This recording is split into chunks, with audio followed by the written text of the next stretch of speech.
अब इसके बाद मैं आदरणीय किशोर खराज जी को यहाँ पर आमंत्रित करता हूँ कि उम्र की 18वीं साल से आप बैंक ऑफ बड़ौदा से जुड़े रहे और उसके बाद अपनी पढ़ाई के साथ ही नौकरी में भी उसी पदोन्नति में बढ़ते रहे और आज देश में नहीं विदेशों में बैंक किस प्रकार से खोलनी है उसके ऊपर भी आपका फाइनेंशियल इंक्लूजन पे आपकी राय ली जाती है।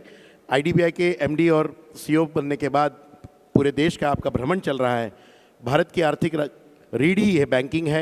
आईडीबीआई की एक ऐसी जो सामाजिक कार्यों में अग्रणी स्थान पर संस्था काम करती है। सहज व्यक्ति अपने सभी कर्मचारियों के कुशलता के प्रति सजग, ऐसे आदरणीय विकास खराज जी को मैं यहाँ पर आमंत्रित करता हूँ। एक बार जोरदार तालियों से हम किशोर खराज जी का यहाँ पे स्वागत करें। मंच पर आसीन सारे मान्यवर और मेरे भाइयों और बहनों, आज जब मुझे यहाँ बुलाया गया था तो मैं काफ़ी हिम्मत के साथ यहाँ पे आया था, लेकिन अभी यहाँ जब ये इतने लोगों को मैंने सुना तो एक थोड़ी सी घबराहट से मन में हो रही है कि मैं यहाँ पे कुछ बोल पाऊँगा या नहीं। वो इसलिए क्योंकि मेरी हिंदी इतनी अच्छी नहीं है और यहाँ जिस प्रकार की हिंदी में बातें हो रही थी वो सुन के मुझे थोड़ा ऐसा महसूस हो रहा है कि भाई मैं शायद आपसे ठीक से हिंदी में बात नहीं कर पाऊँगा। लेकिन मैं आपको और एक बात भी बताना चाहता हूँ कि जो कुछ भी हिंदी मैंने सीखी है वो मेरे 2 साल के हैदराबाद में पोस्टिंग के दरमियान सीखी है और इसलिए आपने सिखाई हुई हिंदी में ही मैं बात कर रहा हूँ। अगर मेरी बात मैं पूरी नहीं कर पाया या आपको ठीक से समझी नहीं तो शायद आपके तालीम में कुछ कमी होगी और अगर अगले 5 मिनट मैं आपके सामने हिंदी में बात कर पाया तो वो आपके तालीम की ताकत होगी। आज यहाँ आने से पहले 10 दिन पहले मेरी ज़फ़र भाई से मुलाकात हुई। वो बम्बई में मेरे ऑफिस में आए थे और ज़फ़र भाई में कुछ बात किया मेरे से, वो सुन के थोड़ा सा मुझे अच्छा नहीं लगा और ज़फ़र भाई ने मुझे ऐसा बोला कि हमारा मुस्लिम समाज जो है, मुस्लिम कम्युनिटी जो है, वो एक प्रकार से ऐसा महसूस करती है कि वो या तो बैंकों से ठीक से जुड़ी नहीं है या तो फिर बैंकों को या ये हमारे बैंक वाले हैं, ये बैंक वाले हमारे मुस्लिम समाज को ठीक से सपोर्ट नहीं करते हैं। और ये सुन के मुझे काफ़ी ख़राब लगा कि जो बैंक्स 65 साल की आज़ादी के बाद और 40 साल के नेशनलाइजेशन के बाद भी अगर समाज के हर तबके तक नहीं जा पाती है तो कुछ न कुछ खामियां हमें भी ज़रूर हैं। लेकिन मैं आप सबको एक बताना चाहता हूं कि वे बैंक के सामने जब कोई भी आदमी आता है तो कभी भी उसका मज़हब नहीं देखा जाता, कभी भी उसका धर्म नहीं देखा जाता, कभी भी उसकी कम्युनिटी नहीं देखी जाती। हमारे लिए सब लोग एक ग्राहक के मुताबिक होते हैं। जैसे ज़फ़र भाई ने बोला कि भाई बड़े बड़े लोग जो उन्होंने कुछ नाम भी लिए, अंबानी का नाम लिया, टाटा बिरला का नाम लिया, कि भाई उन्होंने जिस प्रकार से अपने प्रोजेक्ट लेके आए और उनके पीछे बैंक खड़े हो गए, उसी प्रकार से हम जब भी कोई आदमी बैंक में आता है तो पहले ये देखते हैं कि उसका बिजनेस किस प्रकार का है, वो कैसे चला पाएगा, ठीक से चला पाएगा कि नहीं पाएगा, और उस प्रकार से उसको सपोर्ट दी जाती है कि वो कैसे ठीक से कर पाएगा। अब रही बात माइनॉरिटी कम्युनिटी की, एक अच्छी बात यहाँ पे कही गई कि भाई हम माइनॉरिटी कम्युनिटी क्यों कहें मुस्लिम समाज को, कि हम तो सेकंड मेजर कम्युनिटी है। बट फिर भी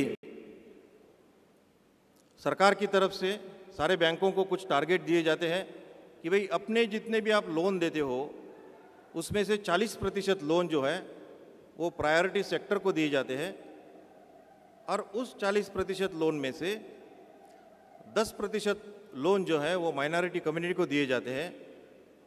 और हर बैंक वाले का ये प्रयास होता है कि भाई ये टारगेट्स किस प्रकार से हम कंप्लीट करें।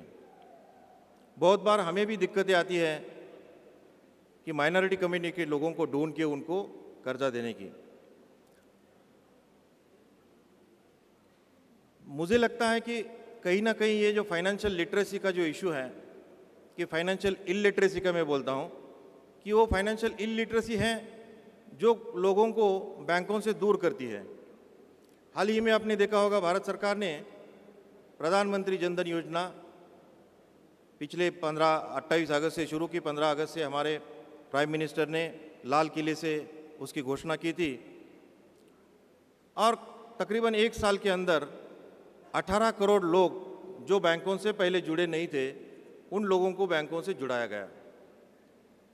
उसके बाद काफ़ी प्रयास करते हुए हम लोग फाइनेंशियल लिटरेसी भी बढ़ा रहे हैं और ये फाइनेंशियल लिटरेसी बढ़ाने के बाद आज ये 18 करोड़ जो लोग जो बैंकों के साथ जुड़े नहीं थे, वो आज बैंकों के साथ जुड़ गए हैं और धीरे धीरे बैंकों के जितनी भी सुविधाएं हैं, ये लोन हो, हर एक प्रकार के लोन हो, ये आज बैंकों से ले पा रहे हैं। बैंकों को मेरिट, ये सबसे अहम बात होती है और मेरिट के ऊपर ही सारे बैंक्स काम करते हैं। मैं आपको एक मेरा खुद का अनुभव बताता हूँ। मैं जब पूना में गया था तो वहाँ बैंक ने एक कार मेरे लिए हायर की थी और वो कार का जो बच्चा ड्राइवर था, वो मैं जब मेरे मीटिंग को गया था, मैं मीटिंग से वापस आ गया तो देखा वो स्टीयरिंग पे कुछ पढ़ रहा था और जैसे ही उसने मुझे देखा कि मैं आ गया हूँ, उसने वो बुक बाजू में रख दिया और गाड़ी स्टार्ट की।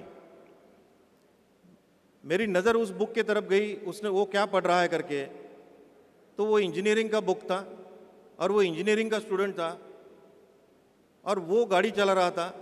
तो मैंने उसको पूछा कि भैया तुम इंजीनियरिंग कर रहे हो क्या? तो बोला हाँ साहब मैं इंजीनियरिंग कर रहा हूँ। बोला फिर गाड़ी क्यों चला रहे हो? तो बोला मेरे पास एजुकेशन लेने के लिए पैसा नहीं है और मुझे किसी भी हालत में इंजीनियर बनना है, मैं अकेला घर में पढ़ाई करने वाला लड़का हूँ। मैंने जब उसका नाम पूछा तो मुझे मालूम हो गया कि वो मुस्लिम समाज से था। मैंने तुरंत उसको बोला कि भैया आप शायद मुझे जानते नहीं हो, मैं बैंक वाला हूँ, आप मुझे बता दीजिए कौन से जगह पे आपका घर है, उस बैंक से आपको एजुकेशन लोन मिलेगा। आप ताजुब करोगे कि उस लड़के को भी मालूम नहीं था कि बैंक एजुकेशन लोन देती है।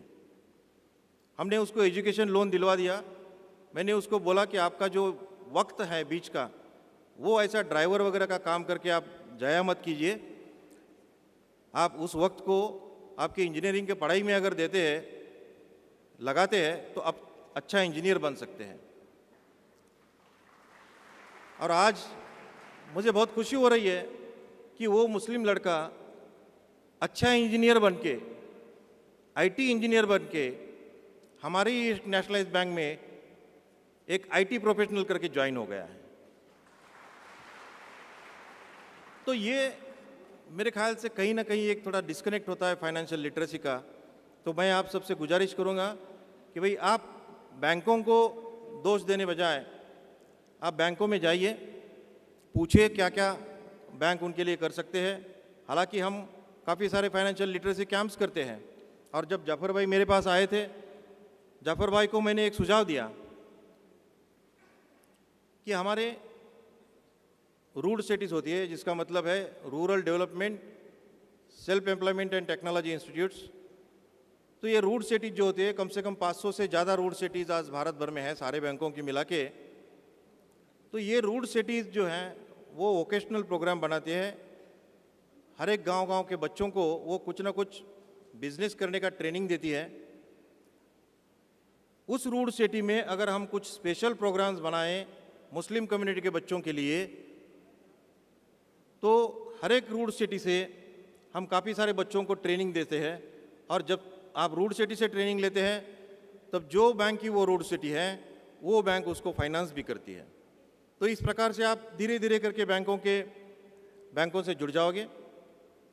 मैंने और भी पहल की जाफ़र भाई से कि हमारे काफ़ी सारे बच्चे मदरसे में पढ़ते हैं, क्यों ना हम मदरसे के जितने भी टीचर्स हैं उनको बैंकों के जो ट्रेनिंग सेंटर्स हैं, उन ट्रेनिंग सेंटर्स में थोड़ा ट्रेनिंग देके जो बैंक फैसिलिटीज़ देती है या बैंकों में फैसिलिटीज़ जो है उसको कैसे हम यूज़ कर सकते हैं, इसका ट्रेनिंग हम अगर मदरसे के टीचर्स को देते हैं तो आगे जाके वो मदरसे में पढ़ने वाले जितने भी बच्चे हैं उनको वो ट्रेनिंग दे सकते हैं। इस प्रकार से ये थोड़ा सा वहम जो है या थोड़ा सा ये फाइनेंशियल इलिटरेसी है उसको हम दूर कर सकते हैं।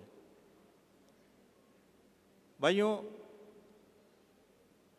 किसी को भी अगर ग्रोथ करना है, अपने खुद के पैसे पे ज़्यादा ग्रोथ नहीं हो सकता है, क्योंकि आप खुद का पैसा सेविंग करोगे और उसके बाद ग्रोथ करने की कोशिश करोगे तो ग्रोथ का जो रेट है वो बहुत कम होगा। लेकिन बैंकों के साथ आप अगर जुड़ गए, बैंकों से आपने अगर आपके बिजनेस के लिए कर्जा ले लिया, आज बहुत सारे मुस्लिम एंटरप्रेन्योर्स ऐसे हैं कि जो बैंकों से कर्जा लिए बगैर बाहर से कर्जा उठाते हैं और महीने 5% 10% मंथली इंटरेस्ट देते हैं। उसका इफेक्टिव रेट होता है 60%, जबकि बैंकों का रेट होता है 10% 12%। आप अगर बैंक से लोन लेते हैं तो आपकी प्रगति जो है वो 10 गुना होगी।